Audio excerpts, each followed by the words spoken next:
آج یہاں پر ایک میٹنگ ہوئی جس میں بہت ساری چیزیں زیر غور آئیں اور خصوصاً مساجد میں نماز کے تعلق سے بات ہوئی، جس پر متفقہ فیصلہ تمام جماعت کے علماء کا یہی ہوا کہ ہر مسجد میں صرف مسجد کا عملہ ہی نماز جماعت کے ساتھ پابندی کا اہتمام کرے اور بقیہ عوام الناس جو ہیں وہ اپنے گھر کے اندر اپنی فیملی کے ساتھ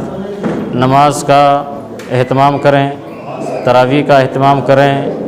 اور خصوصاً ایسے مہلک و وبا میں ہمیں یہ چاہیے کہ جو احتیاطی تدابیر ہیں، ماسک لگانا یا ہاتھ وغیرہ سینیٹائزر کرنا اور صفائی ستھرائی کا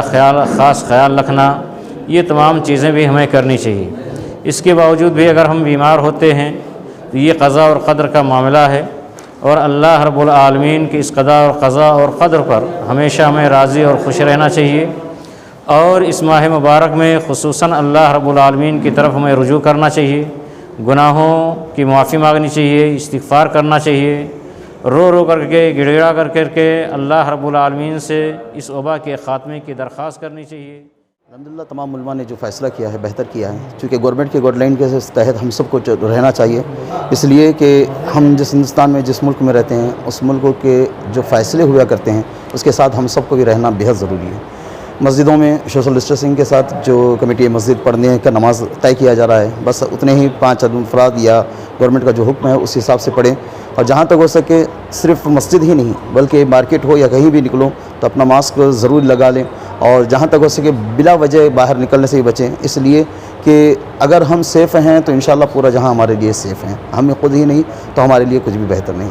اور اس پر اللہ کے رسول صلی اللہ علیہ وسلم نے بھی فرمایا کہ جو متفقہ رائے ہوا کرتی ہے اس پر سب کی رائے اصل ہے، دیکھو ہمارے لیے رہنمائی ہوتی ہے، لہٰذا علماء کی جب رائے ہے تو اس پر ہم سب کا فیصلہ بہتر کرنا ہوگا، اور تمام سے ایک ہی گزارش ہے کہ اپنے آپ کو سیف رکھیے تاکہ اس مہاماری سے ہم بچے رہیں اور بدنامی سے بھی بچتے رہیں۔ پولیس والے اچانک آتے ہیں، بند کرو کہہ دیتے ہیں، ڈراتے ہیں، پولیس کی بربریت اور پولیس کا ظلم و ستم جو نا غریب عوام جو ہے نا جھیل رہی ہے۔ ایسے میں میں قابل مبارکباد دیتا ہوں عالی جناب الحاج الیاس سیٹھ صاحب کو کہ انہوں نے ایسے وقت میں آپ اپنے گھر سے باہر آئے اور کمشنر سے بات کی، سرکل صاحب سے بات کیے، سب سے بات کر کے لوگوں کو جو ہے نا ہمت افزائی جو ہے نا انہوں نے دی۔ اسی طریقے سے ہمارے گلبرگہ کے ایم ایل اے جو صاحبہ ہے محترمہ کنیز فاطمہ صاحبہ ہو یا دیگر اور بھی ایم پی ہے امیش جادو صاحب ہے، دیگر اور بھی لوگ جو ذمہ دار ہیں، ان کو بھی چاہیے کہ وہ ایسے حالات کے وقت میں وہ یہاں عوام کے درمیان میں رہے اور عوام کی تکلیف کو سمجھے۔ آج کرونا بیماری ہے، اس کا کوئی انکار نہیں ہے، لیکن اس کے ساتھ ساتھ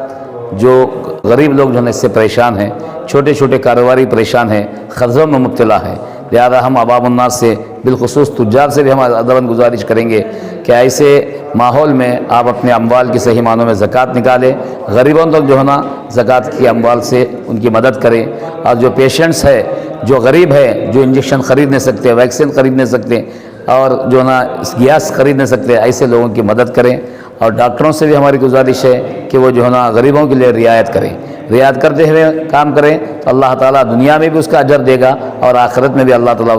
اس سے اجر عظیم سے جو ہے نا اسے نواز دے گا۔ کل جماعتی سطح پہ ایک میٹنگ ہوئی جہاں علماء کرام، ہر جماعت کے ہر مسلک کے علماء کرام، نمائندہ شخصیتیں اور عمائدین شہر اور دانشوران ملت تشریف فرما تھے، اور وہاں پر یہی بات اس مجلس کے ذریعے سے یہ پیغام دیا جا رہا ہے عوام الناس کو کہ ہم کو جو صوبائی حکومت کی جانب سے گائیڈ لائنز جو آئی ہیں اس پر سختی سے عمل کرنا چاہیے، اسی میں ہماری بھلائی ہے،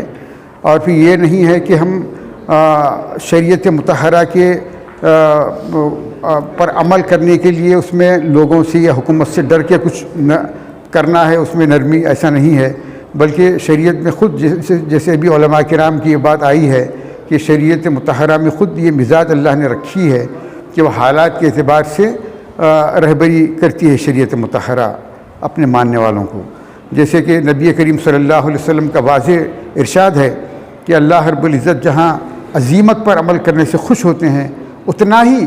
بندہ رخصت پر عمل کرے تو رخصت سے بھی اتنا ہی خوش ہوتے ہیں جتنا عزیمت سے خوش ہوتے ہیں، اور پھر ایسے حالات میں جہاں کرب کی حالت ہو، بے چینی کی حالت ہو، آفتوں کی بلایات اور بہت پریشانیوں کے حالات ہوں، ایسے ماحول میں امیر المومنین حضرت سیدنا علی رضی اللہ تعالیٰ عنہ سے سوال کیا گیا کہ امیر المومنین یہ جو حالات ہیں، یہ جو مصیبتیں ہیں، کیا یہ ہمارے لیے عذاب ہے یا ہمارا امتحان ہے؟ تو حضرت علی رضی اللہ عنہ نے اپنا معرکۃ الآراء ارشاد فرمایا اور کہا کہ اگر یہ مصیبتیں اور یہ پریشانیاں ہمیں خدا سے دور کرتی ہیں تو یہ ہمارے لیے عذاب ہے،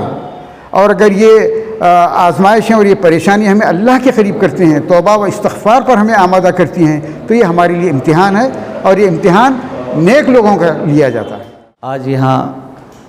علماء کرام عمائدین شہر دانشوران کی ایک میٹنگ ہوئی، الیاس سیٹھ صاحب نے دعوت دی تھی۔ مختلف جو ہے مکاتب فکر کے علماء کرام عمائدین تشریف لائے۔ کرونا وائرس کو لے کر یہاں بات ہی آئی، یہ بات طے ہو گئی کہ گورنمنٹ کی طرف سے جو ہدایات ہے اس پر ہم عمل کریں، اور مساجد کے سلسلے میں بھی جو گائیڈ لائنز گورنمنٹ کی طرف سے جاری ہے اس پر بھی ہم عمل کریں۔ الحمدللہ اتنی بات تو ہے کہ مسجدوں میں 5 وقت اذان بھی ہوں گی، مسجد کا ملامہ نماز پڑھے گا، تراویح بھی ہوں گی، اور دیگر تمام مسلمانوں سے گزارش ہے یہ کرونا وائرس کو لے کر احتیاطی تدابیر میں بہتر یہ ہے کہ اپنے گھروں میں نماز پڑھے، تراویح بھی پڑھے، تہجد بھی پڑھے، دیگر نمازیں بھی پڑھے۔ اس ایسے موقع پر گھر میں پڑھنے کی شریعت میں پوری گنجائش ہے، علماء کرام نے اس کو بیان کیا۔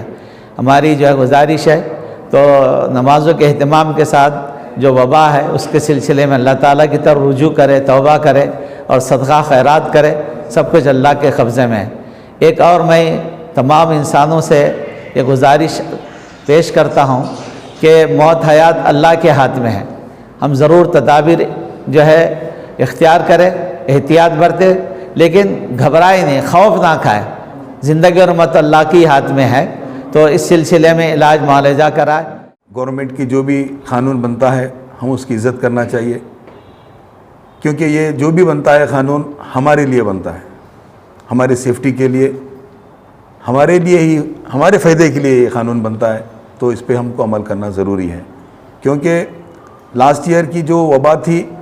اور یہ سال کی جو وبا ہے بہت فرق ہے، اتنی تیزی سے موتیں ہو رہی ہیں اس کا اندازہ نہیں لگا سکتے۔ پہلے صرف گورنمنٹ ہاسپٹل میں جو ہے موتیں ہوتی تھی، اس کی رپورٹ آتی تھی لوگوں کو، ابھی پرائیویٹ ہاسپٹلس میں تقریباً پرائیویٹ ہاسپٹل میں علاج ہو رہا ہے، لیکن پرائیویٹ ہاسپٹل کی جو وہاں پہ جو موتیں ہو رہی ہیں اس کی جو ہے آفیشیل رپورٹ نہیں ہے۔ ایڈمنسٹریشن فیلیور ہے، ریپریزنٹیٹیو کا تو کام ہے، فرض ہے، شہر میں رہنا چاہیے، آ کے ڈی سی سے، کمشنر سے بات کرنا چاہیے، عوام کے بیچ میں رہنا چاہیے۔ میں تو ان کی کیا شکایت کروں، لیکن میں یہ چاہتا ہوں کہ بھئی ریپریزنٹیٹیو کی بھی ذمہ داری ہے یہاں پہ گلبرگہ میں رہیں اور ڈی سی سے بات کریں، کیونکہ بہت حالات خراب ہے، آکسیجن نہیں مل رہا ہے، بیڈ نہیں مل رہے ہیں، اور ریمیڈیز انجیکشن نہیں مل رہا ہے، تو بہت پریشان ہیں لوگ۔ تو ذمہ داروں کا کام ہے، خیر کوئی بھی ہو، ہم لوگ تو ہیں، پورے علماء ہیں، شہر کے ذمہ دار لوگ ہیں، سب کر رہے ہیں، انشاءاللہ کرتے رہیں گے، اور ہو سکا تو ڈی سی کے پاس بھی ایک جا کے میٹنگ کریں گے جو شہر کے حالات کے حساب سے۔ انشاءاللہ کام چل رہا ہے، دعا کی۔